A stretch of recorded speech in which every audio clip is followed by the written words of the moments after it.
ہمیں پاکستانیوں کو ایز اے نیشن فخر کرنا چاہیے وہ یہ ہے کہ اس وبا کی ہر لہر میں پاکستان نے گلوبل ایوریجز اور ملکوں کی ایوریجز سے اپنے کیسز کو کنٹرول کیا. اور معیشت کے لیے یہ اس لیے اہم ہے کہ اگر یہ گلوبل شاک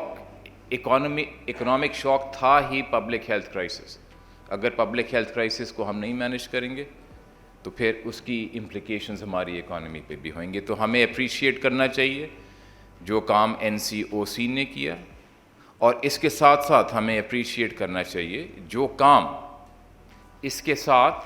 احساس کیش ٹرانسفر پروگرام میں ہوا. ورلڈ بینک نے,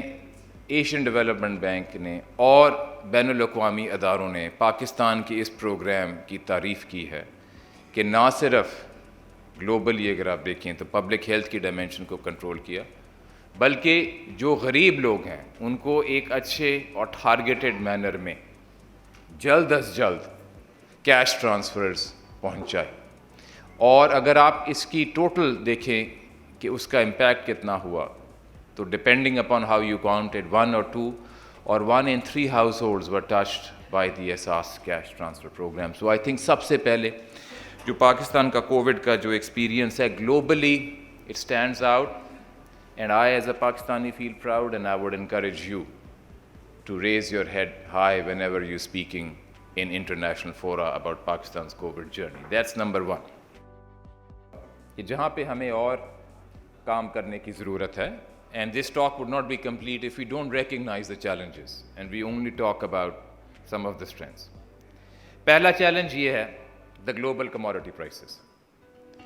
and we should acknowledge کہ یہ ایک بڑا چیلنج ہے, گلوبلی ہے اور ہمارے لیے بھی ہے. اس کی کیا مثال ہے؟ اس کی مثال ایک یہ ہے کہ USA میں 40 سال میں اتنی مہنگائی نہیں ہوئی جتنی اب ہو رہی, اور کیونکہ ہم ایک امپورٹ کرنے والی کنٹری ہیں جس میں تقریباً 1/3 of our payments are oil, تو یہ کموڈٹی پرائس کی جو سائیکل ہے ہمیں چیلنجز دے گی. اس کا جواب کیا ہے کہ ہمارے جو فنڈامنٹلز ہیں they are the strongest that they have been in 2.5 years. دوسرا چیلنج کیا ہے؟ وہ ہے ہماری ایکسپورٹ پرفارمنس. پچھلے سال میں ہماری ایکسپورٹ پرفارمنس بڑھنی شروع ہوئی ہے وچ از اے ویلکم ڈیولپمنٹ, لیکن یہ چیلنج اس لیے ہے کہ اگر ہم باقی ملکوں سے اپنے آپ کو کمپیئر کریں تو ہمارا جو ایکسپورٹ ٹو GDP ریشو اگر 8, 9, 10% بھی پہنچ جاتا ہے تو بہت سارے جو کمپیریبل کنٹریز ہیں ان سے کم ہے.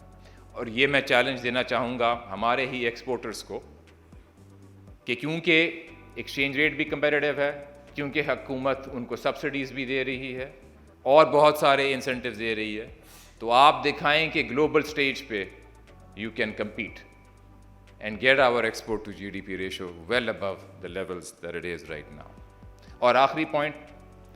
پوائنٹ یہ ہے کہ ہم نے اپنے ملک میں اپنا سیونگ ریٹ کیسے بڑھانا ہے, کیونکہ اگر آپ ہمیں باقی ایمرجنگ مارکیٹ سے کمپیئر کریں تو آپ دیکھیں گے کہ ہمارا سیونگ ریٹ جو ہے کم,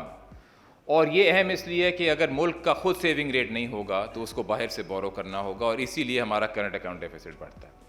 اس میں صرف یہ کہوں گا اینڈ میں کہ اس کو بڑھانے کے لیے اسٹیٹ بینک آف پاکستان جو ہے فائنینشیل انکلوژن کے میجرز لے رہا ہے کہ لوگوں کے لیے آسانی ہو کہ فائنینشیل سیکٹر کو ایکسیس کریں اور وہاں پہ اپنی ٹرانزیکشنز وغیرہ کے علاوہ سیو بھی کر سکیں.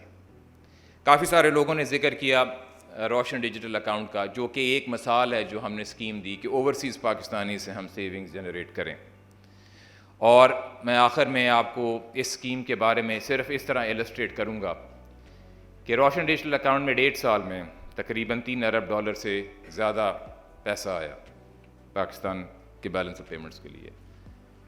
پچھلے 1.5 سال میں ہماری فارن ڈائریکٹ انویسٹمنٹ جو آئی ہے $2.6 بلین آئی ہے, یعنی کہ 1.5 سال میں روشن ڈیجیٹل اکاؤنٹ میں اوورسیز پاکستانیز نے زیادہ انویسٹ کیا ہے compare to the entire foreign direct investment in Pakistan. دوسری مثال میں آپ کو یہ دوں گا کہ یہ جو فگر ہے روشن ڈیجیٹل اکاؤنٹ کا $3 بلین کا, جو IMF نے ہمیں دیا اس پروگرام کے تحت, یہ اس سے بھی تقریباً ڈبل. تو کہنے کی مثال یہ ہے کہ اسٹیٹ بینک آف پاکستان جو فائنینشیل انکلوژن کے میجرز لے رہا ہے، اور یہ بھی ایک ڈیجیٹائزیشن اور انکلوژن کا ہی میجر تھا، ہمارا اس میں ہدف یہ ہے کہ اور چینل سے سیونگ موبلائز کی جائے کہ ہمیں اور اداروں سے قرضے نہ لینے پڑے، لیکن ہم اپنی سیونگز کی سورسز کو جنریٹ کریں.